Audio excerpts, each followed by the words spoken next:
All right. Good afternoon, everyone.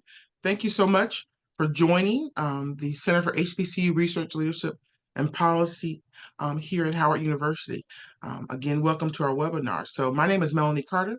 I'm Associate Provost and Director of the Center, and really pleased to bring you this great webinar this afternoon. We have a lot of exciting information to share and certainly look forward to your engagement. And so today's webinar is entitled Frameworks, Metaphors, and Data Stories, Translating HBCU Student Success Research to Practice. It's very important that we are in control of our narratives, that we tell the stories that are important to us, about us, and so that we can actually see them implemented in our practice. And this webinar is focused just on that. We have some great researchers who have done amazing work related to HBCUs and student success. And we want to share what they've learned with you. And hopefully, through hearing about the research, you'll certainly have questions and things to consider in terms of your own work as a researcher or a practitioner or someone who's interested in how we best serve our students. And so, again, we have a great panel. I'm going to do brief introductions, and then I'm going to ask them to tell you a little bit about themselves and their research. So we'll begin. We have Dr. Jorge Burmicky, Assistant Professor of Ed Leadership and Policy Studies in the Higher Ed Leadership and Policy Studies program here at Howard University. Dr. Burmicky is really the organizer of this webinar. His research has really encouraged us to look even more deeply at work around student success and the needs of students in our undergraduate population. So we're excited to hear about Dr. Burmicky's work. Then we have Dr. Keeley Copridge, who is the interim director of the Frederick Patterson Institute at UNCF, Frederick Patterson Research Institute, at UNCF. And so again, she's done some great research around taking a look at students and their needs around student success. And so we're excited to hear from her. And then we have Dr. Tiffany Mfume, who is at the Associate Vice Provost for Student Success and Retention Initiatives at Johns Hopkins University. And so again, many of you know that Dr. Mfume has done some outstanding work on retention and student success at HBCUs. She has two books that have really raised some important issues, questions, and provided some strategies around success at HBCUs. So we look forward to this webinar. And so I'm going to open it up by asking Dr. Burmicky first to really share their perspective of the webinar topic around, narratives and metaphors and frameworks based upon the research that you're conducting related to student success. Dr. Burmicky. Thank you so much, Dr. Carter, and thanks everyone for being here. We're very excited. This is a conversation that we've been having for months about the importance of this topic, particularly as it relates to HBCUs. And this is something that is also very close to my heart and who I am as a researcher. Many years ago, about 20 years ago, when I started my career in higher education, what brought me to the work of higher education is the work of student affairs. So I never actually thought that I would end up as an academic, as a professor of higher education. That was certainly not my plan.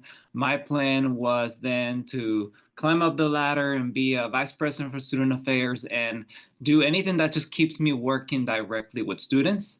And I didn't realize that what that actually meant for me was in the form of a professor, which now I very much love. But I always tell my students and everyone that I ended up in this work by accident.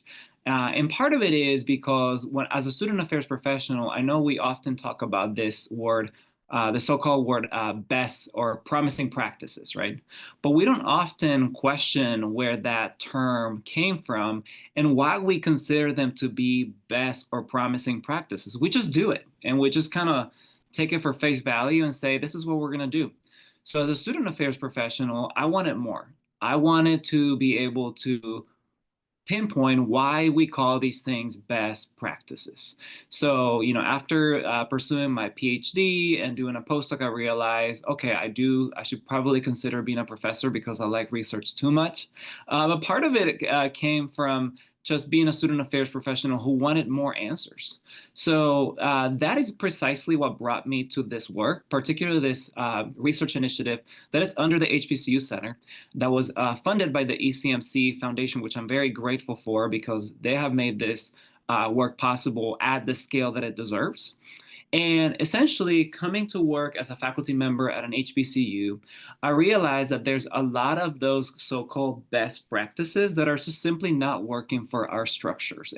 They're not working for our students. They're certainly not working for our professionals. And they're making a lot of people frustrated. Because we realize that when we talk about the work of, for instance, capacity building, we can't ask, it's actually unfair to ask people, students, faculty, and staff about capacity building if we haven't taken the time to fully operationalize what that means and what that means for us, for the work that we do. So that is really what we're hoping to discuss here. Yes, we have to do the work, the research to identify what those pressing students' basic needs are, which is the purpose of the grant that I do. I'm specifically looking at HBCU students' basic needs, what they are today, because so much is evolving, but also what are our capacities? What is our infrastructure for addressing those basic needs in a timely manner? In a way that, again, makes sense for the student populations that we serve. So that is the bulk of my grant today. What I really hope is that we're able to connect this to practice, that we're able to translate some of the work that we're learning so much by doing research, but really how it applies to the center of our campuses, how it translates, how it doesn't have fall short of expectation. I'm really excited to engage with the audience about the questions that you may have, because we're still learning a lot. But really, it's just understanding what the work is right now, what our infrastructure is, and how it truly translates to practice, which is very much what we're trying to focus on with this ECMC-funded initiative. I'll leave it there because we have a lot to talk about, but that's sort of in a nutshell what I'm hoping to talk about today and with my panelists. So thank you.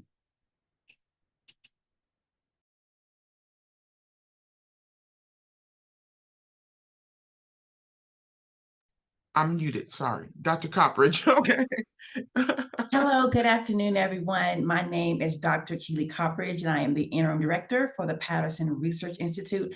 When I think about the title of this webinar and thinking about my own experience, what I got, well, the reason why I came into higher education research was during my time in higher education and student affairs, I was in admissions and housing, and I had the pleasure of being a student success coach for TRIO Student Support Services. And it was through that program that it really opened my eyes on the unique experiences, as well as the diverse experiences of first-generation low-income students. Although I am a first-generation low-income student, my experience at my institution was vastly different than the students that I engaged in. And what I found was that there were quite a few people that were rather ignorant of the capacity of first-generation students, their intellect. And so I found myself in that role advocating and also teaching my colleagues about the value and the importance of first-generation college students. And that in turn turned into focusing in on Black first-generation college students, and then as well as my work at the Frederick Patterson Research Institute, where we focus in on the Black educational experience of all students, especially our HBCUs. So when I think about the work that we're doing at the Patterson Research Institute, it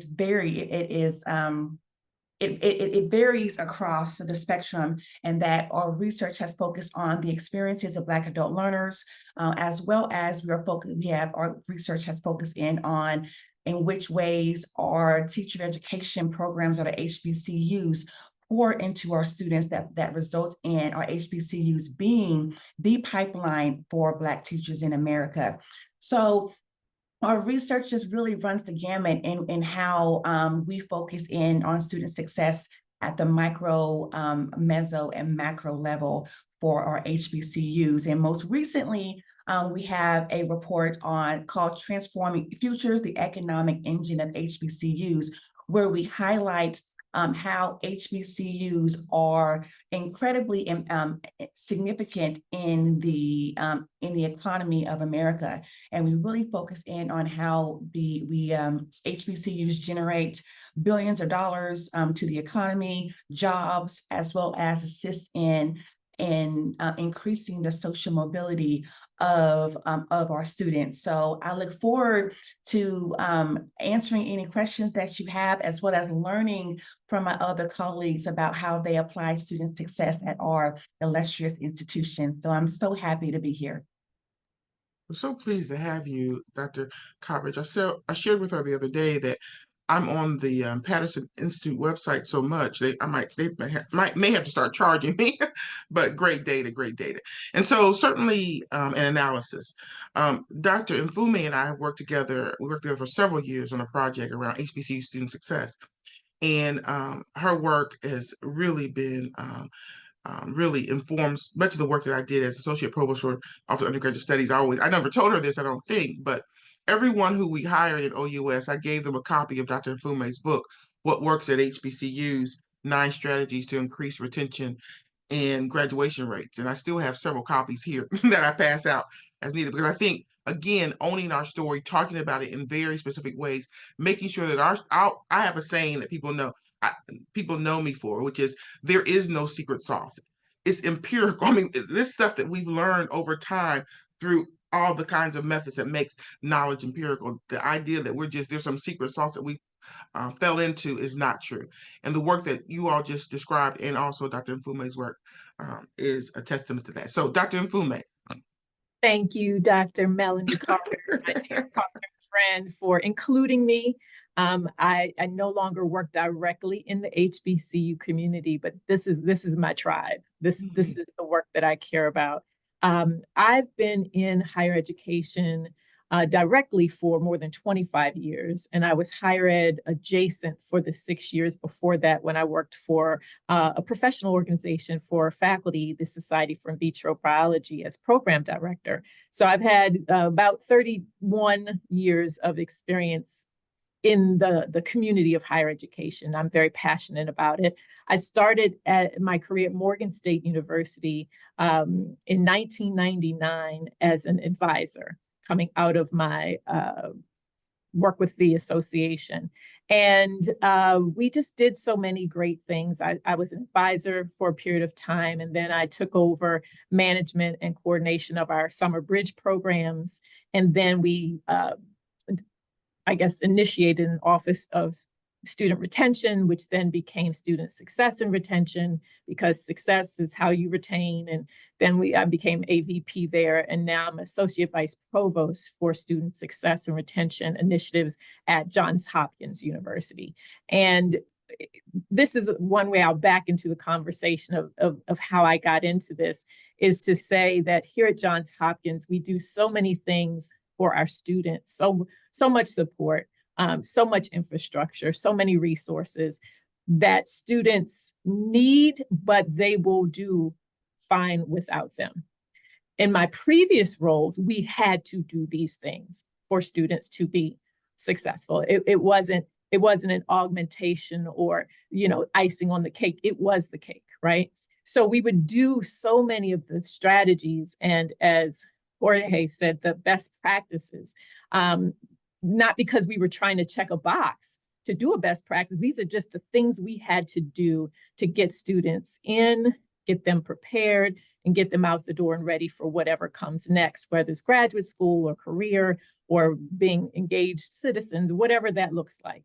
And for me, the research part of my journey began when so many great mentors in the higher ed space, who have really just been so instrumental in my journey, really encouraged me to start going to conferences. And I always encourage our young professionals to get out and make themselves a part of the larger discussions and to participate. And when I got there, the things that people were presenting, well, first of all, I didn't see many of us there. Let's start with that. That's before we had the HBCU summit, and some of the, College Board didn't have the HBCU conference. Again, this is 30 years ago. These things weren't there.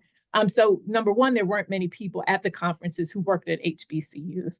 And number two, what I was listening to were people presenting so-called innovations that we've been doing for 20 years, 10 years. I mean, they were presenting ideas like summer bridge and freshman seminar course and strengths-based advising. These are things that we had already been doing, but nobody knew that. We weren't out there presenting our strategies, our best practices, our tried and true proven initiatives. And so that's when I said to myself, okay, how do we tell our stories with all the authenticity that they deserve and yet still do the work? And that's where I know we have a long discussion.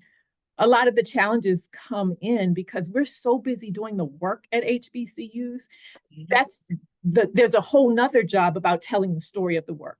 And so how do you do both at the same time? How do you be a practitioner, again, doing the things that we have to do to help our students be successful? We have to help them navigate financially. We have to help them in terms of improving their skills that may have been at a slight deficit coming out of certain schools and all like that. We have to do those things and yet still tell the story and establish why we consider those strategies to be best practices. So that led me into writing. That led me into, as you say, 2 published books.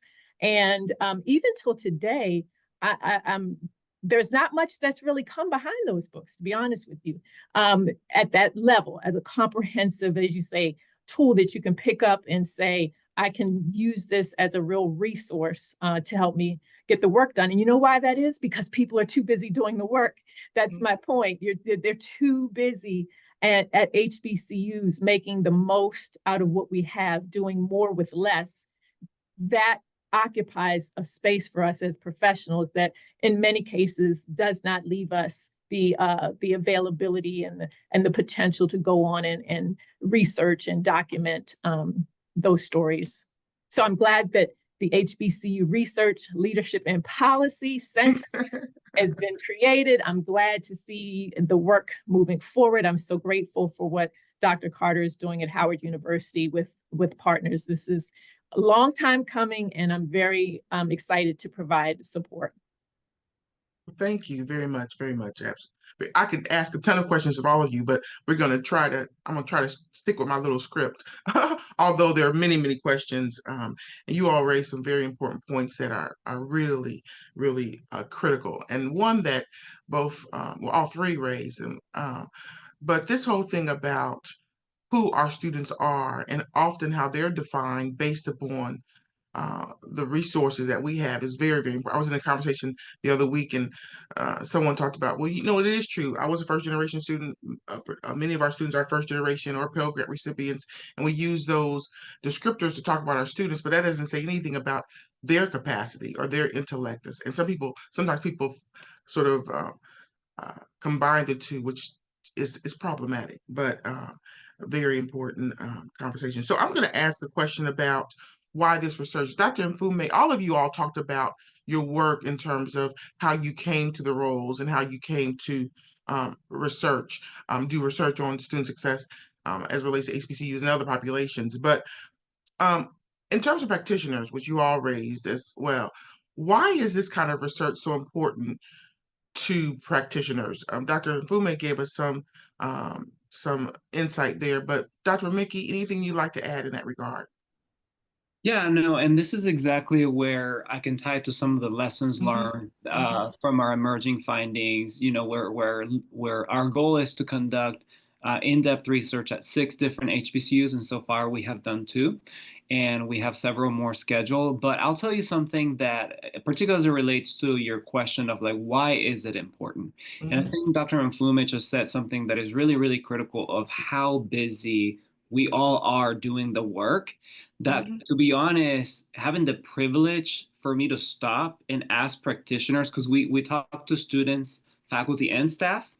So even just to have the privilege of stopping what everybody else is doing and ask questions about students' basic needs and capacity building is a privilege in itself. So that is something that is really critical to the work of practitioners, because we all know that we need more research on this, but we're so busy doing the work that we never have the privilege to stop and reflect. Because I think some of our focus groups sometimes end up turning into therapy, because we all need to talk about this, but we never make space for that. So that's been very healing for me and my participants and my graduate researchers, because we're learning so much, but we're also making room to reflect and stop to think about the work that we're doing, because we don't have that privilege. So that is something that I've learned, is that sometimes, and this is what's important to researchers, sometimes the questions that we have asked feel very unfair to ask. So for example, what does it mean? We asked a question about what does it mean to make data-driven decisions that are helpful to student success or students' basic needs. The reality is that most practitioners haven't had the time to really think about or even integrate our various systems that we have at the university to make data-driven decisions. And it's not because it's not on their mind. They certainly understand the need of why that's important. But again, we haven't seen it play out, and we're so busy doing the work that what I find myself doing with this research is operationalizing what those things mean. So what does it actually mean to make data-driven decisions at HBCUs? The other thing is, what does it mean to really understand HBCU students' undergraduate, like their actual basic needs? Because oftentimes, when we came into the work, we thought, oh, we're gonna kind of compartmentalize it into like you have housing, and then you have food, and you have mental health. And it's really not that cookie cutter at all. Mm-hmm. What we're learning is that, we start with a conversation is that students need more money. And then we kind of have to bring it back as to why our students need more money. And then we start going back into some of the structural barriers that our students, particularly first-gen students, are coming and bringing into our HBCUs and how we're responding to that. So now we thought that we were going to have a cookie cutter conversation about how those basic needs and put them nicely into like little pockets. That's not what's happening. We're going back, way back into multiple generations of even what brought you to this HBCU, some of the structural barriers that you saw before you came to your HBCU as it relates to housing, as it relates to a variety of things. So in many ways, then you become a historian of things because you're going back into people's lineages and kind of what make them who they are, which is fascinating. We love it. But the reality is, and I think I already saw a question in the Q&A about this, it's very nuanced. And it's not to be cliche, but it's really when you really have, again, the privilege to sit down with students, practitioners, and staff to reflect about these things, you realize that we're barely scratching the surface when it comes to operationalizing this. And to take it back to your question, Dr. Carter, I think that's going to be our greatest contribution, is that we're actually providing language to some of these things that we know are in our head and are part of our experiences, but we haven't had the time to document it and give it language so we can then develop the infrastructure that we know that we need. I'll stop there because I have a lot to say. I want to hear what our panelists are saying, but that's the first thing that came to mind.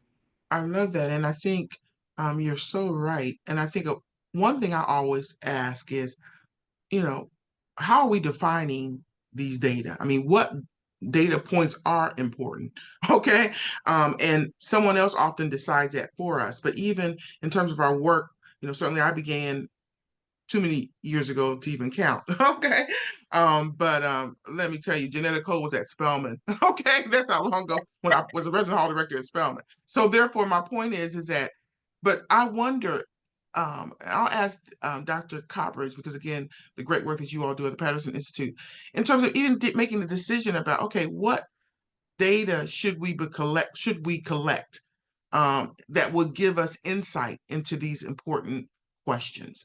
And I think even, sort of interrogating normative notions about, what the unit of analysis should be or what factors affect student success, et cetera. Any thoughts on that, Dr. Copridge? So I think that with any data set, with any information, any data that you are given, whether it's quantitative or qualitative, it is essential that you look at it critically and that you apply an intersectional lens, right? Because like our HBCU students are not a monolith, and and one of the things, I got my master's in social work, and something that is stressed is the use of systems theory, where you have to take into account everything that is around an individual or that impacts that person, right? And so when you look at all quantitative and all qualitative data, even when it comes to how you design your protocols, you have to look at, okay, what is what other entities can directly impact this data set or, this protocol that I am creating that I need to take into account of. And it's also very important that when we're doing our data analysis, member checking is essential because, recognizing, especially from a qualitative perspective, the various identities that our students and our faculty and our staff have, it is essential to have them come and look and say, is this reflective of my experience as well? Hopefully that answers the question. That does. And you know what? This whole thing about methodology has always been something of great interest to me. And even when we think about member checking, I love that you raise that because oftentimes there's member checking and then there's member checking. Right. I mean, there's absolutely times at which people share information and then there may on the second and third round. And nowadays, many times with research, we're really doing sort of quick kind of engagement. Right. And sometimes, particularly for many communities who are suspicious, not because they're paranoid, but because of history, it may take a long, trusted relationship to reveal some real authenticity. And so your point about member checks really, really strikes me as extremely important. Yeah, and just thinking, and just to add a little bit more detail to that, one of the things that we stress at the Patterson Research Institute is do no harm, right? And so we are very intentional when we engage with HBCU student staff and faculty that we make it clear that we are here to learn from you. Yes, UNCF is a fundraising organization and there is a power dynamic, right? Mm-hmm. And so as researchers, we have to make that known and we have to and let them know that, listen, we are here for you and we work for you. Mm-hmm. And so, we stress, candidness and frankness in regards to their experience so that we at UNCF can continue to serve their needs. So, yeah. That's great. I want to ask Dr. Mfume this question because early on in my career, I talked about the dissemination of research and how it's important for our research to be disseminated in safe spaces. And so what do you think about that? How should we share this research? We say we want practitioners and others to have access, but where do we share it? And how do we share it in ways that will be most impactful, do you think? So I want to tie the answer to that question to what you just asked, Dr. Carter, which was why is the data so important? If you don't stand for something, you'll fall for anything. And if we don't understand our stories, and it's not one size fits all, the story at Howard University may not be the story at Morgan State University. We have some commonalities, but also there's a lot of diversity even within our HBCU community. The reason why this data and research matters, because if we don't stand on our data, our leadership is likely to fall for anything. And I say that with all due respect. Higher education is a business. I just got back from EDUCAUSE presenting at the by invitation only partner summit. And it's the new Silicon Valley. There are so many people trying to sell us the solutions to our problems. They're going to sell us how we can retain our students, how we can graduate them on time. And some of the solutions and partners are great. Melanie and I had the opportunity to work with one particular partner, solution provider, vendor, whichever label you prefer. And I've worked with 15 of them now closely as either the project lead or the system administrator or both. And the reason why the data and the research matters is because some of these tools are not the solution for my campus. They're not the solution for HBCUs. They're not the solution for anybody, some of them, right? And the way that we will be able to safeguard ourselves and to choose the right partners and to advise our senior leadership is through data and through research, where we can demonstrate we tried this and these are the results that we got. We did it this other way and these are the outcomes as a result of that strategy. And that's how we will not, again, fall for anything. We have to know for ourselves based on our student data. Now, there's nothing wrong with the data set that's broader, that goes, that is a cohort of institutions. That's fine. But I always said nobody should know more about my students and my university and our policies and our strategies than we do. And we should be the arbingers, the stewards of our own data. So when you ask the second question, Dr. Carter, about sharing that data, the number one place for that data is for upper leadership at the university, again, to advise them, because that's where the data-driven decision-making happens. These partners, again, higher ed is a business, they love to get in the ear of our presidents and chancellors and, again, sell the solutions.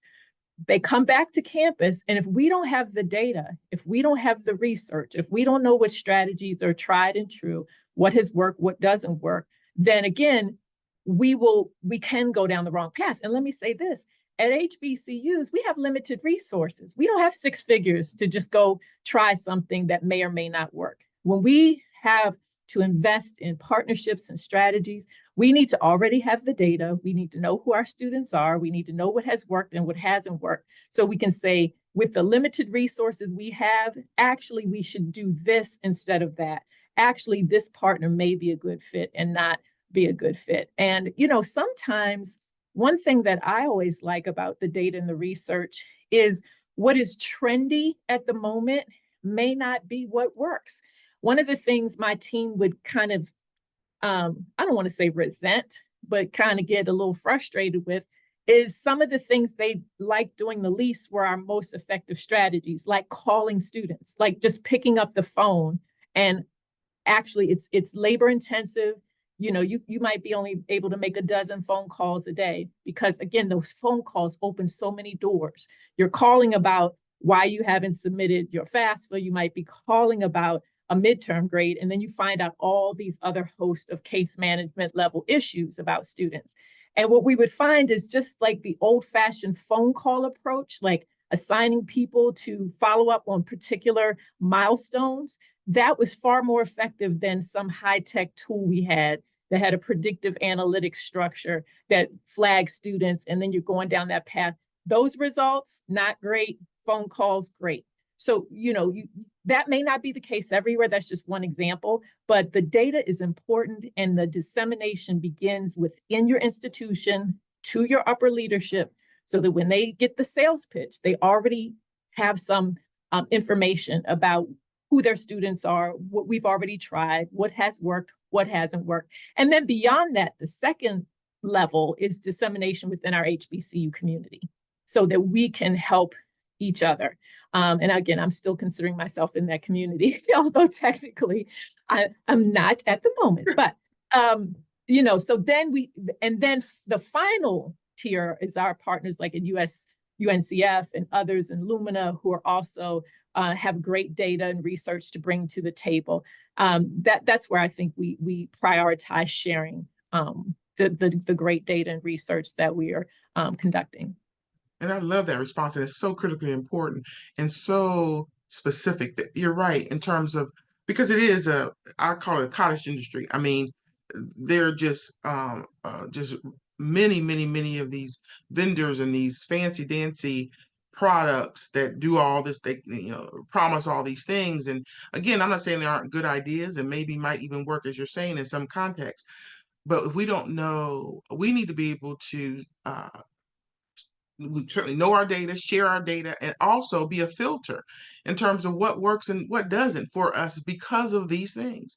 Otherwise, a good sales pitch and a fancy package, we invest. And also, I remember some years ago, I was teaching at another university, a predominantly white institution, and one of my students, I was teaching in urban education program for people who are changing careers and moving to teaching. And one of the students had a T-shirt. She worked at a school, and it was like a collage of all the reforms that had been tried at that school. It was an urban school in the last 10 years. It was just filled. The same is true with HBCUs, because oftentimes we're looking for some quick fix and also not relying on the expertise we have in terms of not just people, but the knowledge. And so therefore we're easy sort of suspects or victims, if you will, or certainly consumers of some things that may or may not pertain to us. So I really appreciate your response there.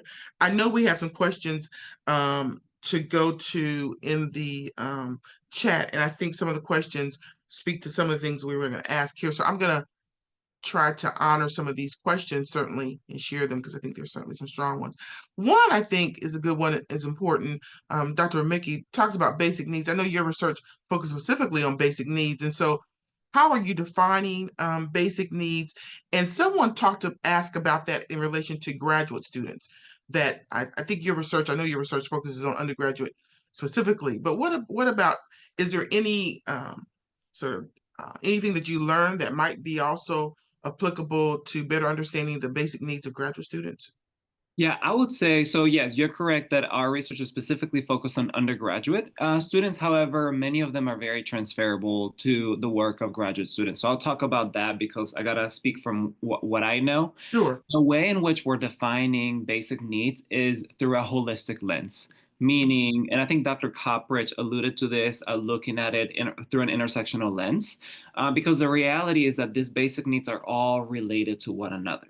And the other thing that we know about basic needs research is that it's a spectrum, it's a moving target. You know, just because you might be housing insecure today, it may not be it may not be the case tomorrow, right? It moves a lot, and that's why it's actually very hard to collect data on this, because it's a spectrum and it's not always fixed. So, but what we do know is that it's very much interconnected. So really spending time about understanding and really avoiding the temptation of wanting to be cookie cutter about it is the first step, number one.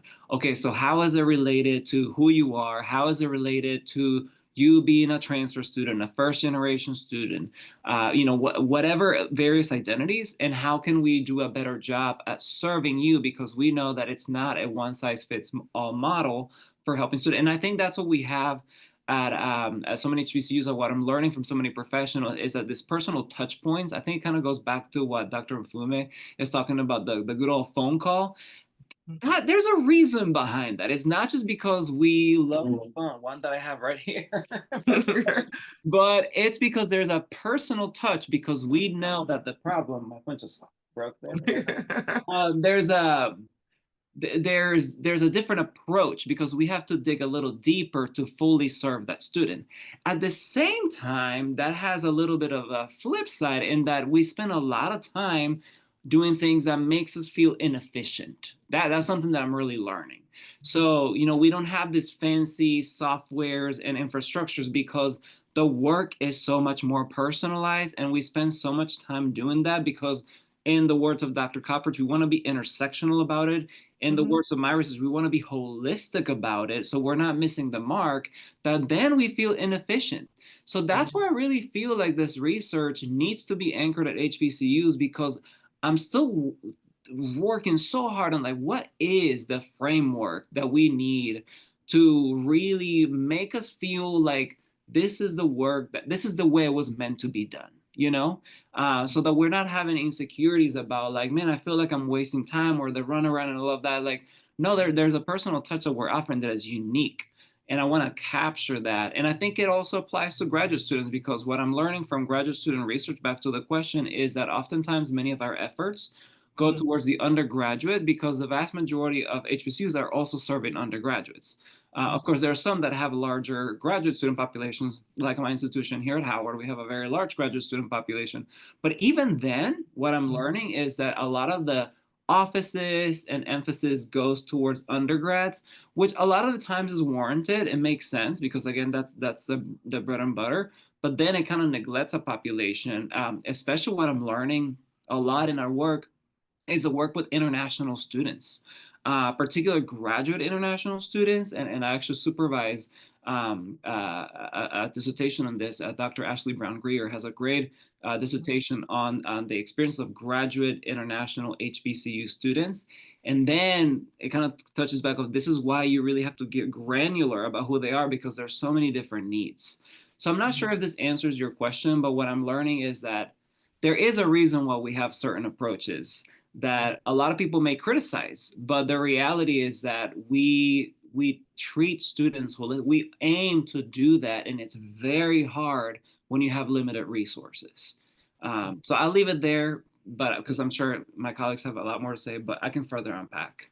And I just want to add in to that one thing that HBCU show time and time again is it takes a lot, it's hard work, right? And I think that, God knows I love these, apps and these robots and these websites and these web pages. But I think that there's an idea that, oh, well, this can be fixed in a quick moment. But what people, again, first generation low income, my K through 12 experience did not prepare me for college. So when I got to college, people put in time and effort on a consistent basis in order for me to get my degree. That is hard work. Now we can use an app to assist with that, but there has to be a person there to provide spiritual, emotional, financial, social support on a consistent basis. And I think that oftentimes in student success, people forget that part. And I think that once we center the relationship aspect and how essential and critical it is, I think that that is when even student success practices and frameworks will change. Because right now, I don't think that people are acknowledging that it takes hard work.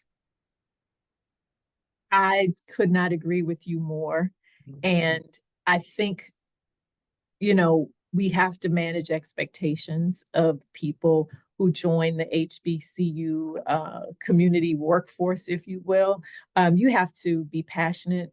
These are all the cliches. You have to, love what you do. Many of us, I'm an HBCU graduate. Like you said, we're paying forward what was done for us when people took interest in us, when people picked up the phone and called us. And I think part of it is the under-resourced burnout of it all is why we get so hopeful that there's an app that's gonna, oh gosh, whew, okay, like there's some relief coming. Again, I've been on the phone, I've managed 12 cases today. As you said, they're spiritually, emotionally, personally draining because you're giving out, you're listening, you're having to realize what's appropriate, where does the referral, when do I say, okay, now we've really crossed over into therapy now, that's not my lane, and now I've got to pick up the phone and connect you with somebody who isn't there.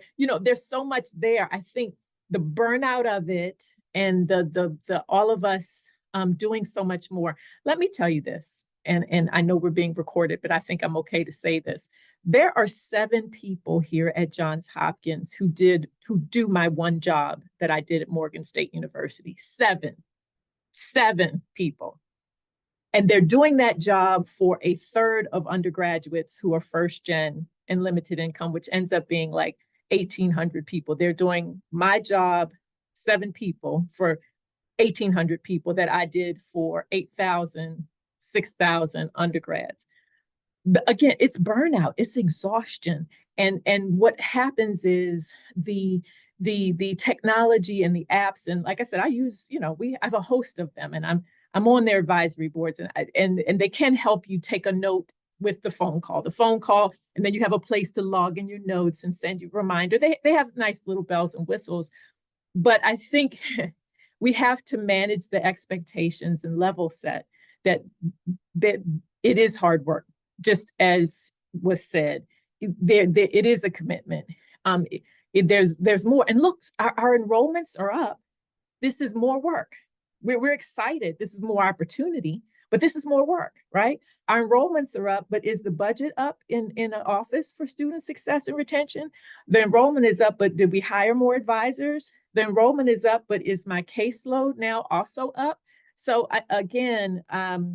it's hard work. I always say you're doing the Lord's work when you're really diving in and trying to understand basic needs and where students are and what we can do as institutions and individuals within those institutions. It is hard work. I mean, that's just what it is. So one of the things I think we can ask ourselves, and I'm so glad Dr. Carter is doing this work and using this center, is how do we strengthen the professionals? What kind of professional development do we need to keep you replenished, to since it is hard work, again, what resources are available and can be made available to professionals to help us manage the stress, the drain of it all. And so, we know all of the things, and there's a lot more coming out about self-care. And, again, I advocate for all professionals, again, to be in the professional networks, to go to conferences, to join webinars like this. But the idea that there is going to be a shortcut to the hard work, I just think is a fallacy. And we just need to, sit in that for a second and see how we, again, think about replenishment and restoration and reinvigoration within that space. Because again, with more students coming, that's just more cases to manage, more opportunity, more diamonds to be polished, and more diamonds for us to make and to push out the door. It's going to be more work. And you know what, I really almost have to pause because what you said is so very true. That it is a fallacy to think that the work is going to become easier because of these tools. It doesn't become easier. In fact, in many ways, there's more work to do, because you could take 15 more notes and make sure it's in the right place, and you got to understand this technology and make sure it integrates with another. I'm not saying these aren't helpful, but we just have to think about that. And one thing that both of you said, all three of you, I'm wondering about even the terminology that we use, or the expectations based upon these quick fixes and the need to see this movement around retention and graduation. For example, when you talked, Dr. Burmicky, about efficiency, I'm wondering, we need to challenge and interrogate that. Because is it efficient to make a phone call? Well, it depends on how you define efficient. No, it's going to take longer. And, certainly when I was on US, we had people walking to residence halls and knocking on doors. I mean, that is what's required. I've been doing advising since 1988. Okay. And we were doing that then. So my point is that some of these things we think about that are newfangled and, this is the sexy thing, this is the newest thing to do. Okay, it may be, technology is a chalkboard just like a computer. Okay. It depends upon how we utilize it. So these are very, I think, even questioning these terms or these notions around, we really have to make sure we're moving in this direction. How many have this? Some of those questions, I'm not saying it's not important, and we do need to have some way to monitor progress and so forth, but is it the most important thing? And I think these conversations are important. Yeah. A lot of the work that's coming out of, whether it's Dr. Burmicky or UNCF or any particular place, will inform even how we help the partners, our innovation partners, to develop what are your default settings. I had to fight a lot. Like, might have these tools set up this way at this type of institution, but we need it here. We don't use the word risk. We don't use that. I have to fight that fight. We don't use the word high risk. These are our high priority students, because a risk is about assigning something to them, making them my priorities about what I'm going to do about it. So, that, again, I certainly love all our technology tools and partners, but the data and the research helps us be in the driver's seat, right? Of how the tool shouldn't be informing us. We inform the tools. We decide what the default settings are, what the language is, what is culturally competent, what is in alignment, what's out of alignment, what you have to change about how a platform or tool. We're starting with a new text tool that's AI informed, that starts to build like a relationship, a profile with the student via text message. And again, what's setting that up and getting into what are the messages going to be, what's the language going to be, what's the frequency, what's too much, what are the milestones that matter at this university versus another one. That's all coming from the data and the research that we've already done, right? It's just so much better that we, again, know and understand who our students are as we initiate new strategies from the beginning, rather than kind of stumbling upon, well, that didn't work. Well, students aren't connecting with that message. But the more we know, it's just going to help us to that level of efficiency, which may not be time efficiency, but actually outcome efficiency, right? It still might take us 30 minutes on the phone, but the question is, what are the outcomes at the end of that conversation? And I think also this issue around, I'm sorry, Dr. Burmicky, go ahead. I just wanted to very quickly elaborate because it also touches on a question that we had in the Q&A with efficiency and types of data. So I'm actually, from what I'm learning, not convinced that we actually need to collect more data. We actually need to share more data with each other and figure out a way on how to share that data in a way that it's appropriate and that it's not going to get us in trouble, right? Particularly internally. Because what I'm learning a lot is that we do a lot of silos, which is not unique to HBCUs. That's everywhere, right? But it hurts us differently because what I'm learning is that we have people that will say, oh, you know, we do have access to emergency funds, for example, but we don't always know where to find those students. And that to me is unacceptable. The way though we sometimes find those students is because of a really bad emergency. So that's when we're able to say, oh yeah, we do have this emergency fund. So what I'm learning is that it's not necessarily a new software, because sometimes we're almost even tired of the new software and learning all that and all of that. But it's like, how are we able to create a collective culture that we share information in an appropriate way that really leverages what we already have about students, whether through financial aid, all of that, so that we can more quickly react. And you know, it kind of goes back to the whole efficiency question that we had. The other thing that I'm learning is that it is so needed more than ever before to have more than just one case manager on campus. I feel like every time I talk to faculty, staff, students, what's coming up more and more is that the need for a case manager, particularly because all of the nuance and increasing needs, particularly when it comes to mental health and wellness, we need someone who can help us coordinate that, whether in the form of case management or multiple case management loads. Because sometimes what happens is, oh yeah, we do have a case manager, but it's like one person for a 10,000 student campus, and that's just unrealistic. So I do think that that's worth our time, that's worth our investment, because sometimes I do feel like we're expecting these softwares to kind of change and revolutionize the work that we do, but sometimes it's just right in front of us, but we just need, you know, those key positions and cultures of data sharing that may actually help us address a need quicker. Because it hurts us differently. It really does. It's not like the same as Dr. Mfume is talking about when there's 7 people doing the same position that she did before. We don't have that luxury. We don't have the time. So that's where my head is going when it comes to the research that I'm doing. Right. That's a very good point. Very good point. And I wonder too, in terms of thinking about that, are there data points that we're overlooking that are like I don't like this term necessarily, but low-hanging fruit? I think sometimes we walk past kernels of knowledge that we don't utilize to inform the work that we're doing. What do you all think about that?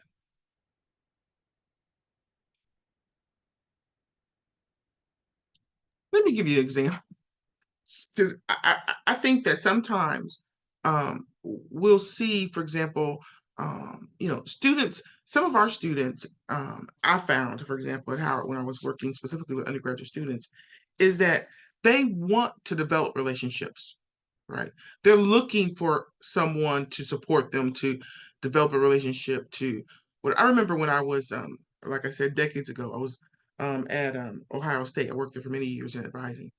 And we did some research and looked at factors that supported we didn't call it student success then, but student achievement. I can't remember, academic achievement. And we found that for Black students, many of these things were non-cognitive. There were things like relationships with the, you know, because there's certainly Black people at Ohio State, but not a lot. But relationships with the administrative support staff or even the house, those things were critically important in terms of developing relationships. And I find our students certainly wanting to engage in meaningful relationships. And sometimes, even though we're very busy doing the other things, you know, working with students, helping them get here and there, but are we doing the kind of work around fostering and nurturing relationships that really what we call a sense of belonging, I guess, in some kinds, but I think it's bigger than that. I know Jelani Favors is in his book, and I'm citing him forever now. I don't know if you read Children in Time of Storm. He deals with, how Black colleges have cultivated student activism, etc. But he talks about HBCUs as having communitized, a sense of community that supports and nurtures students and so forth. And that's really what sort of, facilitates their growth and development. I think that's true also. I think sometimes in the busyness of it all, students find it difficult to connect with us in ways where they would share some things that may, I'm not saying they don't still need to go and get, some support in other ways, but just to say someone, I'm having a bad day, this happened to me. I got a call from my grandmother and she's not doing well. I mean, those kinds of things are extremely important in terms of students and their ability to think that someone is concerned about them and could encourage them in ways that they're used to. Saying, I'm very sorry this happened to you, but guess what? We're going to do this final exam. I mean, those kinds of things I see as opportunities that are sometimes missed in trying to, do all this stuff all at once. I think I want to connect to this. I see where you're going with this, and some data points that we picked up on at Morgan State University. We all know our students are more likely to have jobs, right, and not necessarily jobs on campus. We're talking about in the food industry and different types of jobs, or we have working students or part-time students or whatever. One of the things that we typically had done, and that's not unique to any one institution, is to extend your hours for doing things in person. So we would have the bursar's office and financial aid, we had late night Wednesdays and stay late Fridays and all these different things. And what would happen is so few students would come, we'd stop doing it. Well, we launched a survey that was a part of one of the many tools we had, a partner tool, where you have a survey that you can have that, like, is at the beginning of every academic year, prompt students. We would just do 10 questions. And guess what we found out? The students were working as we suspected at higher rates, but we actually asked them a question: when do you work? And we were extending hours to the exact hours they were working. So they tended to be working in the evenings between 5 and 8 p.m. That was the largest response. So here we are trying to accommodate them in their working schedules by extending the hours to the exact times they were going to be at work. So again, there are some low-hanging fruit data nuggets that you can get when we drill down on the things we think we know, and we do, through anecdotal, again, case management type of qualitative data approaches. You can drill down and really try to understand, like, we know there's something going on. We knew there was something going on with transportation, but what we found out is it was really more of a parking issue than it was a bus commuting issue. Like, students didn't have a place to put their cars, which is why in many cases they might be trying to deal with some type of combination of public transportation so they could leave their car in a place for free and then move around. So I think one thing we can do is use the tools that we have. I mean, everything has a little survey tool in it now. All of our email, SurveyMonkey, Qualtrics, we have all the ones to explore those nuggets you talked about, Dr. Carter, where we know there's something here. Let's learn more about them working more hours. We actually also wanted to find out about how many of our students actually do care for siblings who, live in our region. Do they go home on the weekends? Do they? And we found out that it wasn't just siblings, it was grandparents, which is the point you made, that they were having connections with. So I think, yes, there's more we could do, especially when we think about data-driven decision-making, like what hours we open in-person offices. And by the way, the answer to our problem just ended up being just having things being able to be done online. Just, why do I have to come in person at all? Night, weekends, just put as many of the transactional things with the university business in an online format, and therefore it's convenient for all students, right? So I think there's a lot we can do to just collect information. When something piques our curiosity, or we think we see a trend or behavior, go ahead and ask a little bit more, because it may be close to what we thought it was, but not exactly, right? And so there's some opportunity there for sure. All right, great. I remember some years ago at Howard, we attempted to do sort of create a profile of the Howard student. We even named the person. I think we said Hannah Howard. I can't remember the name we used, but sort of look at those sort of an in-depth analysis of those kind of things would help. Also, even the issue, like you said, transportation, all these things you mentioned are very, very important and could be critical levers in student success. So I'm wondering, is there a way that, I tend to ask this question about whether or not HBCUs as a phenomenon itself is deserving of study. And so do you think, even though we're certainly not a homogeneous set of institutions, but certainly as an eclectic group, do you think there's something particular or specific about HBCUs that makes the research that you're doing different from what folks are doing in mainstream settings, or even in terms of their approaches? So, yeah. Do you think it's worthy of our attention as researchers? That is it likely we're going to find something that's different than what has been shared? I think now more than ever, with what's going on in our world and our culture and what is attracting students to HBCUs in and of itself makes us unique.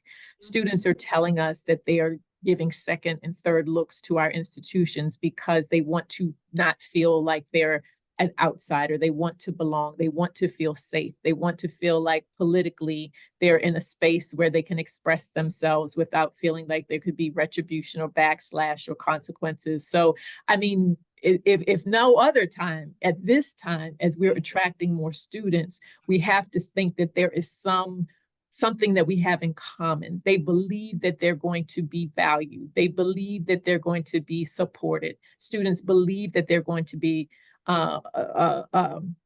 successful. They see us as an avenue for opportunity. That alone gives us a variable to rally around in this moment, right? At this time, as to why HBCUs, our relevancy is more, again, why we're more relevant than we ever have been. And what are we going to do with these numbers? Like I said, where for those of us who are seeing spikes, is this just, again, in the political context? Are we going to be able to sustain this? How are we going to build our infrastructure to support?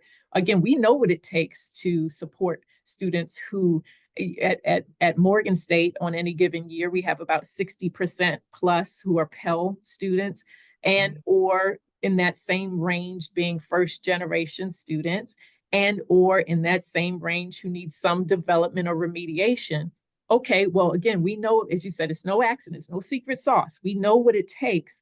So to retain those students and help them to graduate in a timely fashion and be ready for what comes next in their lives.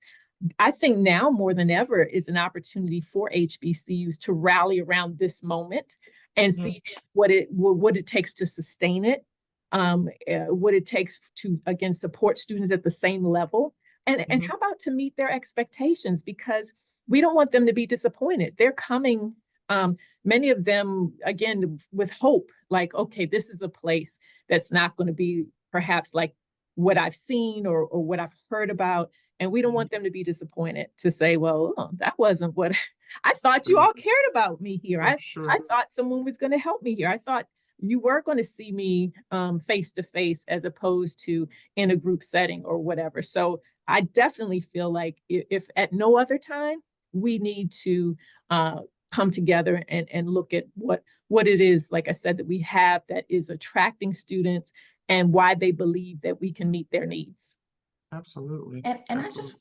I just want to add a little bit to that, especially when Dr. Mfume mentioned sustaining and just looking at the ethic, knowing the hard work that it takes, to support our students and the particular ethic of care that is needed, that is used to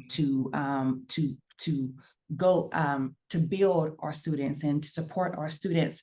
I think that A part of it also is talking to the state and the federal level of the amount of money and the time that it takes, right? So, you know, when I think about the Black Teacher Pipeline study that we did, you had faculty members that were all going off work and that were teaching their tutoring their students to praxis, right? They were giving money to their students to pay for, you know, the praxis exams. So there is a time and there is a financial commitment that our HBCUs are doing that needs to be calculated and then go to the state and federal level and say, listen, the data shows, right, that we bring in $16.5 billion to America. And we want to continue to do that work. This is how much it costs by student to get it done. Run with my money. There you go. That's just what it is. There's too much data that shows how impactful we are, how impactful HBCUs are. For us to not have the data's here, we know what we do. We're very good at what we do. If not, people would not be coming to us. Absolutely. Right. So now let's talk about the dollars in the sense of how much this costs and how much you need to help, how much you need us to help your state. Well put, well put. And certainly your new report, Transforming Futures, really does lay out those numbers and the other ways in which, I mean, the whole impact page you have around this impact on the various states is very powerful. And, you know, who better than UNCF translates that data into stories? I mean, I watch UNCF programming just so I can hear the testimonies. That's data from these students talking about their experiences. And then certainly the research that the Institute is doing certainly provides empirical evidence of that. So great. So I know we've run over time actually a little bit. We could go on and on and on with this conversation. It's a great one. Dr. Burmicky, because sort of you were the impetus for this particular webinar, and I think I want to thank you for that. Dr. Burmicky also serves as a faculty affiliate with the HBCU Center, and so his work has been very instrumental in us really highlighting and illuminating the great work we do at HBCUs. So you want to have a closing remark, and then Dr. Burmicky, and then I'll certainly extend thanks to everyone. No, I just want to say I'm so grateful. I was laughing earlier about the dissemination question because this dissemination question is exactly the origin of this webinar. We know that, you know, as faculty and as policy professionals, we're always writing all these reports and stuff, but we're asking the question, who's reading it? Right? And we just know that we have to diversify our dissemination efforts. And this is one of them, one of the many, which is why I love my work with the center, because the center is so creative about reaching audiences in multiple ways, in person, webinar, in writing, through programs. So that's what it's about.